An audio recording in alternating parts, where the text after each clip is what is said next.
جه نافدارترین دریشمت سیاسی لامریکا انکل سام انکو مام سام خیرهاتنا گریدا دکت لکومالا مگن لویرجینیا او دیوار اوفیس گوهارتینه و کرینه موزخانه لسر دیروکا بزاوی سروکاتیه تشتتین نیشادان و شیردوان کومالا مگن تایبت متیکا و کویکه. او تشته هفش کلنا برا واندا سوزداریه او سبارت به پیگیریه به سوزداریا دناف بزاو هل بجارتنه دا به گمان لدم دناف اوفیسا من دا بچی ده هز برنگدانا سوزداریه کی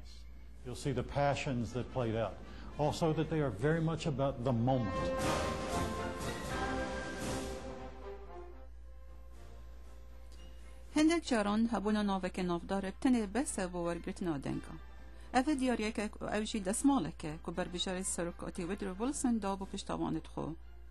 و تشت دید که تکلی به هل بجارتناوی و حبن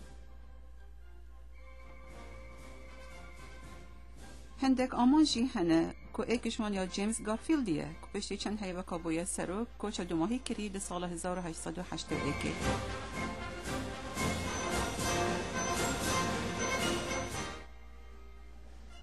هر وسا دریشم نویسی هنه که پشتوانیا بر بشارت دکن و گلک تشتیدیت وان کسان که هاتی نشبیر کرن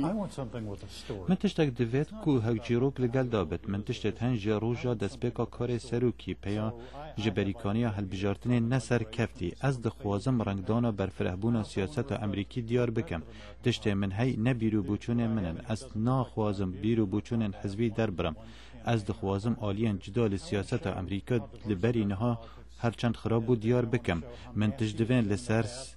تجدوین لسر سرهاتیین گرنگین دیروک امریکا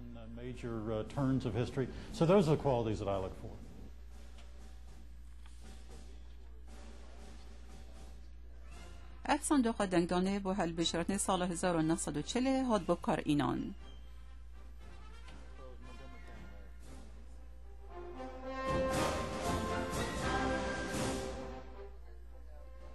ناو دنگدارم پریکو پیکی نویسینه هندک جتشتت مگن نیشاده تکلی بزاوت بر بشار سروکاتی و تکلی توان دیگر دنگداران هنه اف بزاوین هل بجارتن جبر هندک اگرا گلک باشن یا ایکی جاره ایکی افریقای امریکا که افریقایی ببتا بر بجار او چید بسر کبت و جاره ایکی جنک ببتا بر بجار بزاوین هل بجارتن همو ریگری لادان و حتی نها گلک تشت بون و گلک تشتین دی دوی ورزی داده بن دل مگن برات شتنی سیاسی بردام پارزت اشوه پارچه دماهی جدیروکا سیاسی امریکی او راپورتک بوج رادیو دنگ امریکا